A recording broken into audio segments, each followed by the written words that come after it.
Sino naman sila ngayon para madaliin kami samantalang sila naman ay tila hindi nagmamadali kaugnay sa kanilang reklamo mismo. Ayokong madaliin dahil nag-relax ang Kamara ng 2 buwan tapos mamadaliin kami ngayon.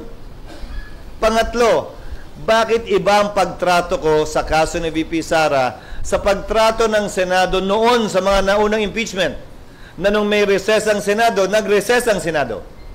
Hindi nag-convene ng recess. Tinuloy nung nakapag-convene na ng may sesyon, tinuloy sa recess, pero hindi nagsimula, inintay matapos ang recess. Baka mamaya may reklamo na naman manggaling sa kampo niya. Naika nga, minamadali ito. Kung papakinggan ko yung mga gustong ma-impeach si VP Sara at gagawin ko yan, magre-reklamo naman yung kabila na minamadali talaga ito. Unawain ninyo at uulitin ko. Baliwala sa akin at hindi bali sa akin ang anumang opinyon o suwestyon o pagtulak ng mga partisano, pabor o kontra sa impeachment, pabor o kontra kay VP Sara.